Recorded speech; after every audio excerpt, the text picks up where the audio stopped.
three groups and communities. First is Insta pages and memers. అసలు నేను నితిన్ చాలా అసలు మాట్లాడుకుంటే we have a very good content, మన దగ్గర చాలా మంచి కంటెంట్ ఉంది. సో రీచ్ వస్తుందా రాదా అనే ఒక భయం అయితే ఉంది 100%. Being a fresh OTT and fresh director, కొత్త కంటెంట్ మరి వస్తుందా రాదా అని చాలా భయపడుతుండే. But too much insta pages memers వల్ల ఇది వెళ్ళిపోయింది. అది అంటే ఎందుకు చేసిరో ఎట్లా చేసిరో అది తెలియదు. What ever the reason could be, it's a good, నాకు మంచి జరిగింది కాబట్టి I'm happy. And the reach was amazing. Second is all the 90s kids, 90s ఎవరెవరు ఉన్నారో వాళ్ళందరూ అసలు ఎందుకు ఇంత ఓన్ చేసుకున్నారు నాకు అర్థం కాలేదు. పెద్ద పెద్ద మెసేజ్లు, ఫ్రెండా నేను ఏంది మీకు అసలు నాకు అర్థం కాదు. అంతంత పెద్ద మెసేజ్లు పెట్టి 600 కూడా లేకుండే నా ఫాలోవర్స్, నాకే 5,000 మంది దాకా ఫాలోవర్లు వచ్చారు. అంటే I was like okay director కూడా వస్తారు అనిపించింది. గుర్తుపట్టి ఫోటోలు కూడా దిగారు, జర ఆక్వర్డ్ ఉండే.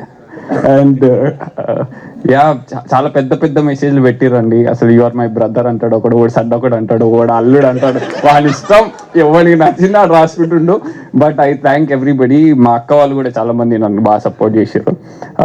లాస్ట్ టైం నేను మెన్షన్ చేయలేదు, మా అక్క చాలా పర్టికులర్ చెప్పింది కాబట్టి మా అక్క వాళ్ళకి అందరికీ, వాళ్ళ ఫ్యామిలీస్ వాళ్ళ ఫ్యామిలీ గ్రూప్లో అందరూ బాగా ప్రమోట్ చేశారు. వాళ్ళకందరికీ thanks. And third is obviously media అండి. అసలు ఎక్స్పెక్ట్ చేయలేదు. చాలామంది యూట్యూబ్ వీడియోస్ పెట్టారు, పర్సనల్గా కాల్ చేశారు. ప్రింట్ మీడియా, డిజిటల్ మీడియా వీళ్ళందరూ ఎంత ఓన్ చేసుకొని ప్రమోట్ చేశారంటే అంత బాగా ప్రమోట్ చేశారు. అంటే ఒక మంచి కంటెంట్, ఒక ప్రాపర్ కంటెంట్ వస్తే ఇంత సపోర్ట్ చేస్తాము అని తెలిసింది అంటే just because of the media, Insta and all the 90s kids. And thank you very much for supporting. And I feel whatever being a middle class guy, ఒక middle class ఫ్యామిలీలో పుట్టి సడన్గా ఒక వనపర్తి లాంటి ఒక ఊరు నుంచి వచ్చేసి ఇక్కడికి వచ్చి డైరెక్టర్ అయిపోయి ఇంత ఫేమస్ అంటే యాంగ్జైటీ కూడా వస్తుంది నాకు. యాక్చువల్గా నాకు కొంచెం ఉంది ఆల్రెడీ ముందు నుంచే, ఇంత అటెన్షన్ ఒక కొంచెం ఇబ్బందిగానే ఉంది. But what ever, but I'm so thankful for everybody అండి for doing this and all the cast and crew. I thanked everybody last time and I always believe our work should speak more. So I think we have done it. So it's a fabulous job and thank you everybody. Shivanna and Vasuki garu especially, thank you so much. And I think I forgot somebody's name last time, IJ. వాడు బాగా జతాయిస్తుండో మా associate director, మర్చిపోయాను and submit చేసిండు నన్ను. IJ you thank you for everything. And my production team నుంచి managers ఉండే Jagadish and Rishi, thank you very much for them. And I am so sorry that last time I couldn't thank my lyricist Lakshmi, Priyanka and Tarun, a fantastic lyricist andi, and they both really supported me so much.